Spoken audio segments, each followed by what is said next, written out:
John Cena's last PLE match, Liv Morgan's return, and a masked figure that is obviously not Seth Rollins. Without further ado, welcome to another episode of Eddy Geekz. I'm Julie. And I'm Eddy. And this is War Games. Yes.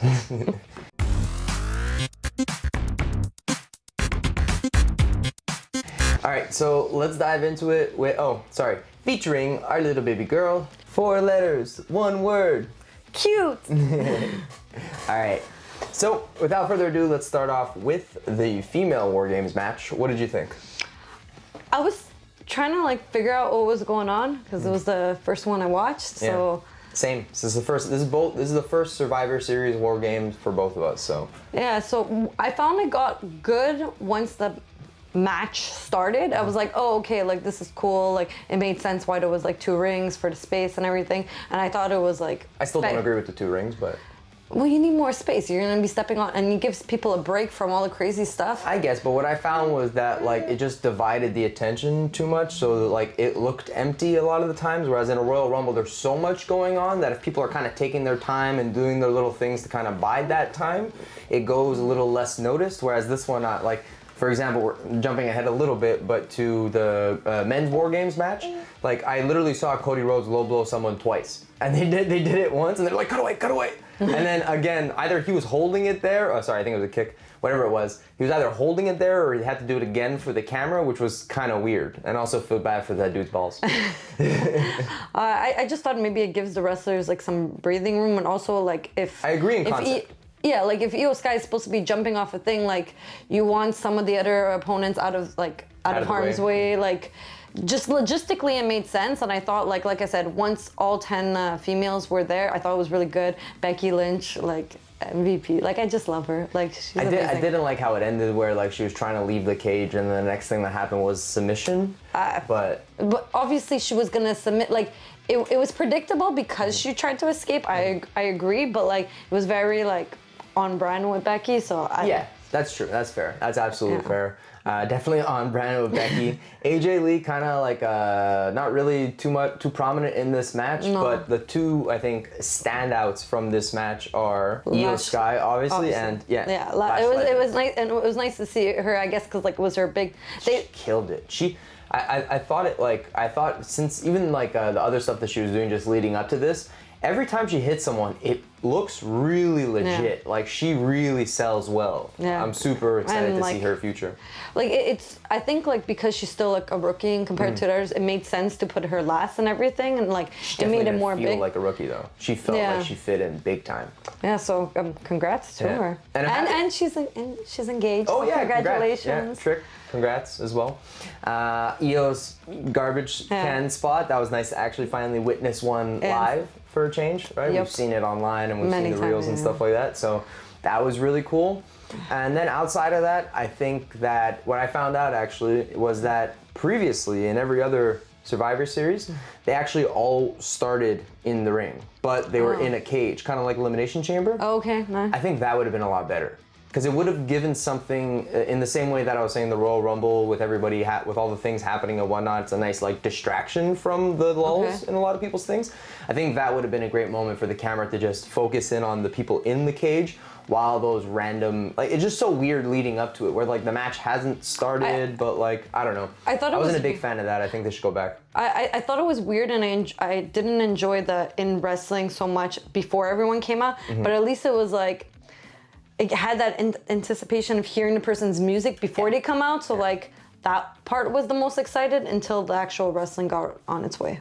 Yeah, exactly. But once the match started, it was really cool. But yeah, I think overall standout MVPs were Lash Legend and Io Sky.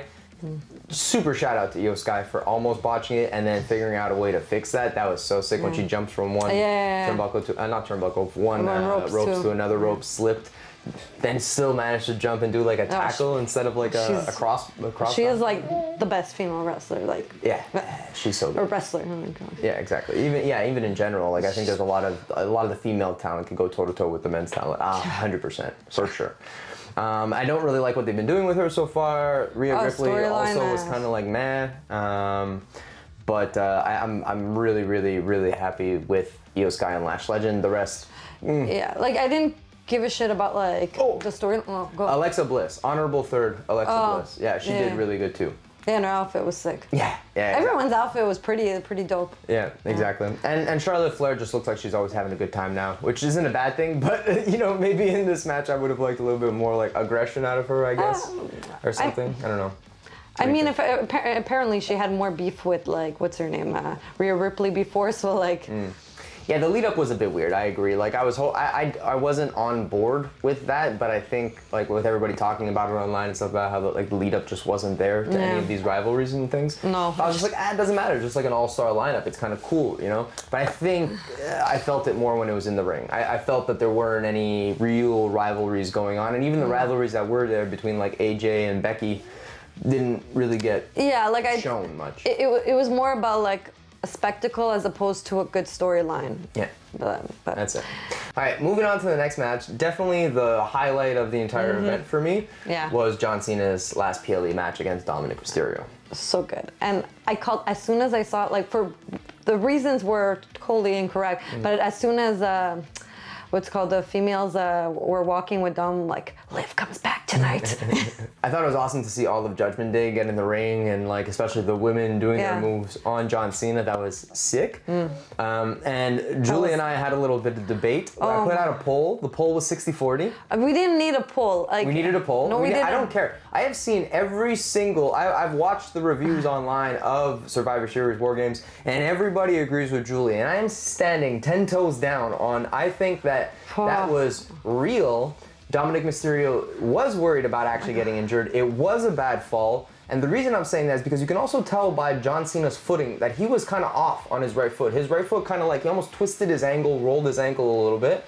So I think, he's an actor, okay? A really good actor. John Cena is a great actor. But this is a compliment, though, not an insult. This is a compliment to how good WWE is on their toes. Because I think what happened was they weren't sure, and then Dom's like, listen, no, like that was bad. But he's like, okay, it's not that bad. It's not that bad. Let's continue. Let's play this off. I think it was an in-the-moment decision. Like he actually was worried, and he actually had a bit of a fall there.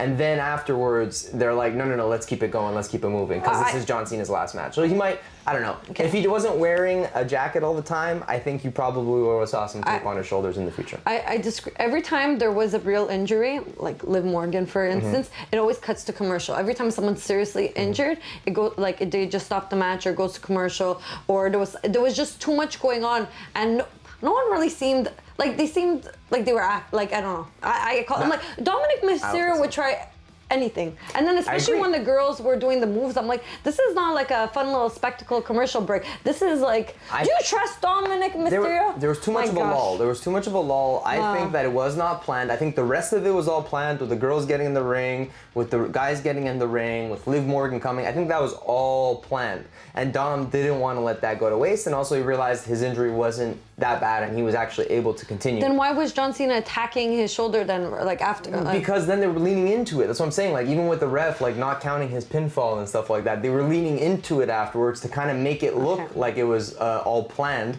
And I think everybody's buying into it, but I am not. I'm sticking with it. Can we get another Unreal, because he's not gonna stop about this. Like yes, you were so adamant that was. But this is why I love wrestling, though. Those moments are really the reason why I love wrestling. It's like, did it happen? That's like my favorite thing that I always look to her and I think that's real. I think that was real. Honestly, the only thing I thought, I'm gonna skip forward, is when what's his name, Braun Breaker, like it looked like he landed on his neck. That I was worried about. That was real. Like I was a bit like.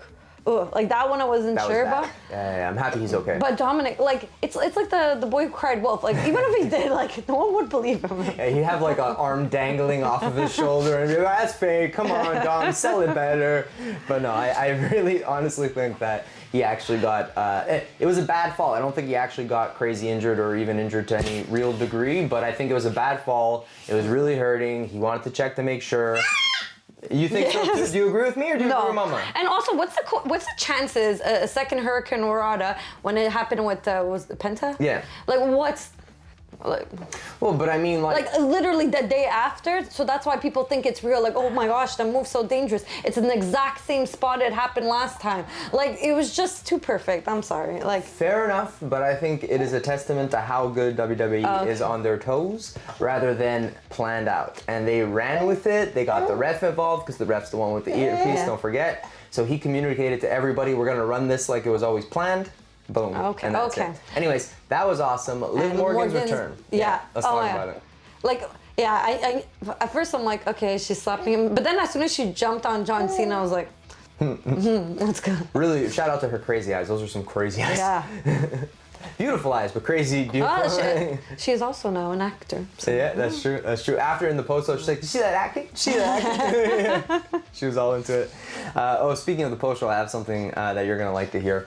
But, anyways, I think Liv's return is awesome.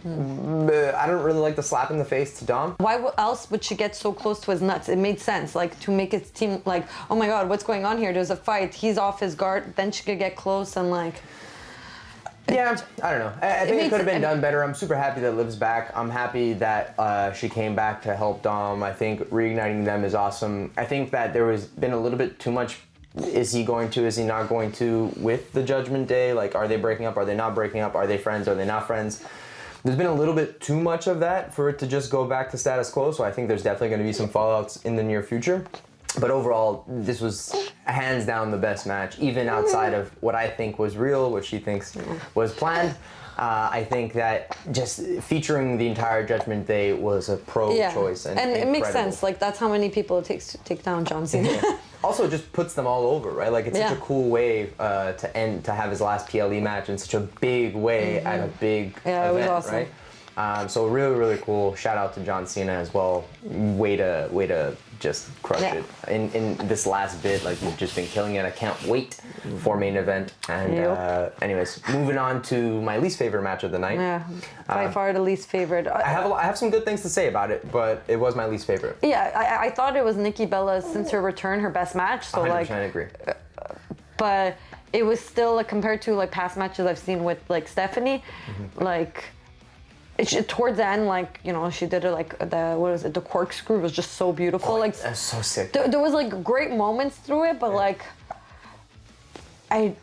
she plays better as a heel, like you were saying. 100%, yeah. But I don't know. It was just like.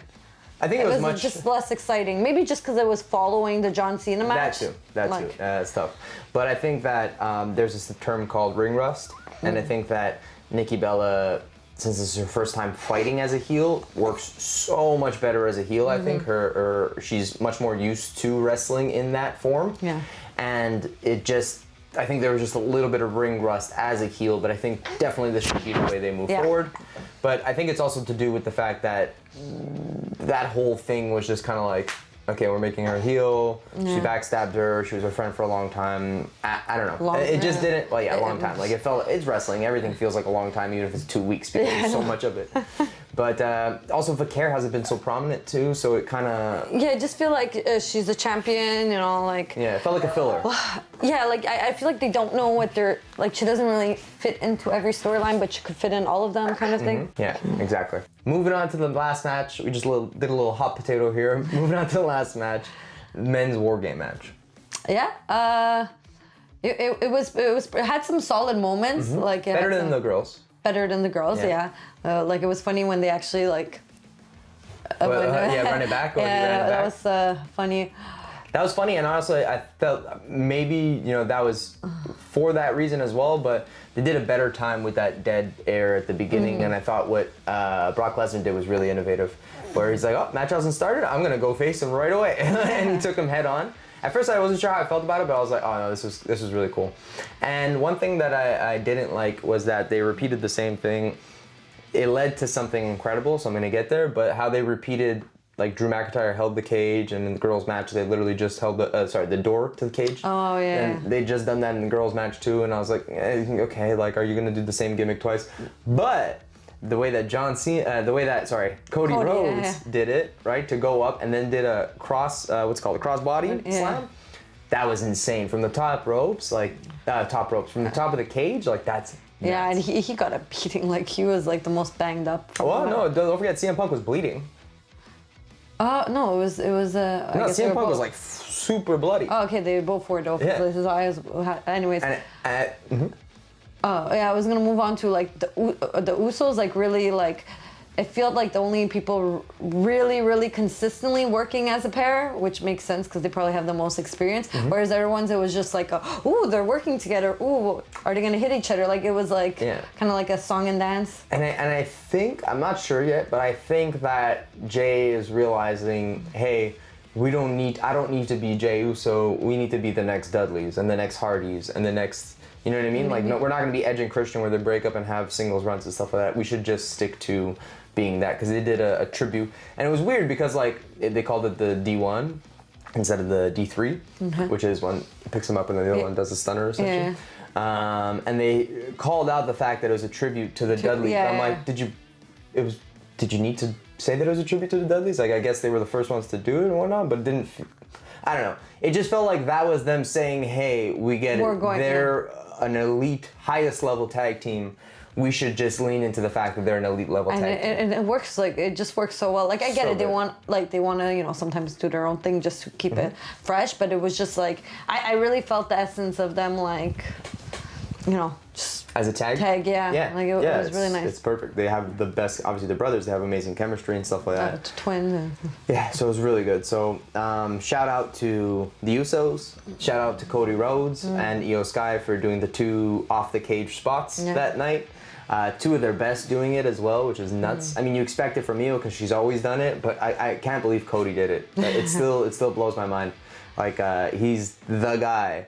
Another thing about Cody, though, they're really, really, really getting ready for his heel turn, right? Not only with the Roman thing at the end, but because, like, he accidentally elbowed CM Punk, right? So it's just like, you could see the aggression is coming out now, and I cannot wait for it. I don't really care. Everybody's like, I don't really care for Cody's heel turn. Why does everybody feel like he needs to be heel? I don't really care about him being a heel. I want this aggression to continue. I love the aggression from Cody. Whether he's a heel or a babyface, I don't care. I just don't want white meat babyface, super vanilla Cody. I want aggression Cody. Yeah, I know. He has a bit more of a, it's like a little fire. Yeah, I agree. So, those are pretty much my highlights. Anything that you want to call out that you already mentioned, the Braun Breaker fall? That was oh gosh. Happy he's okay. One thing about Braun Breaker though, which is funny but weird at the same time, was where like when he did the final spear there, where he already had his shoulders off. And then he put him back on just to take it back off and then do it. I'm like, come on. I'm like, it made me laugh. So like, that's cool. But like, at the same time, I'm like, okay, I think that was a bit excessive. But yeah, maybe it's just also like maybe an OCD thing. I don't know. Like, maybe, I don't know. I need to do it this way. Maybe didn't realize the camera was on the entire time too. You know what I mean? So that was funny. But overall, I think I really enjoyed it. I think that it would probably be somewhere. If I was ranking like, you know, amazing, incredible, that would be Crown Jewel. This would be kind of in the middle spot, and WrestlePalooza would be in that low end of it. Yeah. So overall, I'm happy with it. It felt solid. Yeah, it was pretty good. It was like, I don't know. Yeah, it was like Royal Rumble meets Elimination Chamber kind of feel like. Yeah. I think they should still go back to the old style. I haven't seen it yet, so maybe I'm wrong. But it just feels like there would be a lot less lulls if we went back to that. Okay, you want to go back to Mama for the hooded guy? You want to go back to Mama? Okay, here. Hot potato. All right. So now to talk about who is behind. Julie has some theories. I honestly have been racking my brain. I cannot think of anybody that this is. The internet thinks it's Austin Theory, and he's going to be the final member of the Judgment Day. But Judgment Day. The Vision? The internet thinks it's Austin Theory, and he's going to be the last member of the Vision. But I don't know. It's possible. Grayson is really, really gunning for the top. Like, he literally cried on the episode of CVV. Like, he was tearing up about how much he cares about making it to the top. And he kept shitting on Austin Theory. Obviously, they're broken up. But I think a part of him is, like, a little begrudged because everybody loves Austin Theory and they didn't like him. And that's one of the reasons why they didn't like that tag. So I think that his time away, I think it could be him. I think that it's very possible. We didn't get to see Austin Theory's, like, meteoric rise and how much people loved him, but he had a lot of love, and then when they put him together, it didn't go so great. So I think that'd be cool. And also the reason why that kind of does make sense is because of, this is what I was mentioning before that you're gonna love. The post show? In the post show, she's eating your face. In the post show, Paul Heyman was asked, so does this mean that Logan Paul is a Paul Heyman guy? And he's like, and he chose to answer the question before, and they did that like 3 times, just to show that like, no, Logan's gonna get the boot. So you were right. I had thought that Logan was part of the Vision, and he was gonna stay as part of the Vision. No, it just seemed like he was, accompanying them, like. That's what Julie thought the entire time. So Julie was right about that one. I stand on the fact that she's wrong about the other one. Okay. But post it in the comments. It'll Right. probably take 100 before he believes me. and I think she's wrong about her guess about who was the hooded figure, which was. I thought it was Fatu. It was just like the movements and everything, and the reason he wouldn't have done his move, or like because it would have been too obvious then. So that's why he used Seth Rollins' move. But it just. I looked at it and I'm like, that's Fatu. I rewatched it and I was like, okay, maybe it was me reaching. Yeah. But the only part that doesn't make sense would be, why would he attack CM? Like, but maybe there's something we don't know. I don't think CM Punk's the guy who attacked him. I know. I thought it was Cody. You didn't either. I thought it was Cody. Video on who attacked. Yeah, exactly. She thinks it's Cody. But you can watch the full video and get some details there. No, I think that it wasn't Fatu for two main reasons. One, Fatu has no reason to join the Vision, and clearly it wasn't to join the Vision. Whoever that person is clearly going to join the Vision. There's no beefs with CM Punk unless they're bringing in someone from outside and they're talking about a former beef that I don't know about or something like that. It didn't seem like it was pro Vision. It just seemed like FU CM Punk. Because even like what's his name, Breaker was just like, okay, let's go with like he was just maybe. But and also like his stance, like that was one of the other things you said was like his stance and like how he stood. But that's just like wrestler stance number 6 in 2K. You know what I mean? Like it's not even like. Maybe I just really want it to work, but like, we'll see. I really don't think they're gonna join the Vision, whoever this masked figure is. Or I don't. The body didn't look like it. But imagine they're making it so obvious that it wasn't Seth Rollins, that it actually is Seth Rollins. I had that theory as well. That was one of the things but I'm like, I just don't see him, unless the Vision thing was, they're gonna play it off like that was always part of the plan, like that he was gonna, the Vision was gonna turn on him, but they never actually turned on him or something like that. Because if you think about it, like Lesnar isn't a part of the Vision either, I don't think. Like in the post show, he wasn't there either. It was Logan, Braun, and Braun. So.